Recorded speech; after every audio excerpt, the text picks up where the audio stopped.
Alam kong bata ako. Pero ito lang ang masasabi ko. Lahat ng trabaho kaya kong gawin.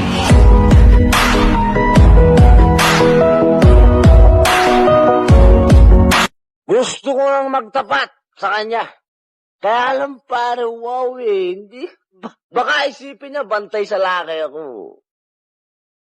Nung may nanligaw sa kanya, nakatanda mo yun? Si Noel Rico. Di ba sabi sa kanya nun, I love you. Nagalit ako nun, di ba? Pero hindi totoong galit yun. Ang totoo nun, nagseselos ako. Gusto ko ako magsasabi nun. Yung I love you, kaya lang nahila akong sabihin dahil English eh. I love you. Wow. O di sabihin mo. Pwede mo naman sabihin sa akin sa Tagalog eh. Bakit nandito ka? Ha?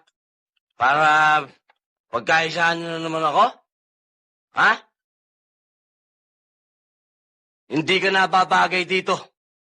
Bagay ka dun. Sa mga taong palara. Sa mga taong nakahiga sa salapi. Sa mga taong dinodiyos ang pera. Sa mga taong sumasamba sa piso. Doon ka nababagay. Hindi nyo kasi inisip ko ano yung mga nandito namin eh. Mga taong katulad kong mahihirap. Ha? Wala kayo nasa isip kundi pera. Wala kayo sinabi. Mga manhid kayo. Mga taong bato. Wala. Kayo mahihirap. Hindi niyo naman sinasabi ko anong nararamdaman ninyo eh. Kaya hindi namin kayo maintindihan. Puro naman kayo complaints eh. Complaints. Igisa na naman yun ah. Hoy, kung galing sa Malaysia pakakain ko sa kanila, kalokohan naman kayo. Ewan ko. Siguro nga huli na para baguhin yung mga paniniwala mo sa buhay. Pero yung mga bata, Karding, hindi ako makakapayag na lumaki silang pareho mo. Malalaki ko lalat nila, Toy. May natuhod.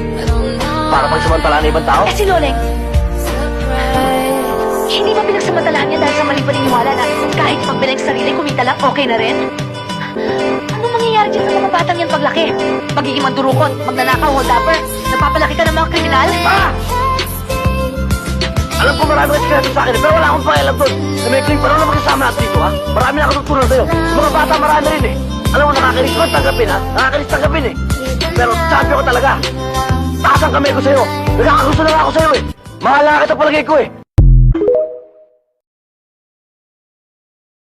Ay pa, magdidisco pala ako mamaya ha? Iha, hindi maganda sa isang batang katulad mo ang halos gabi-gabi umuwi ng madaling araw.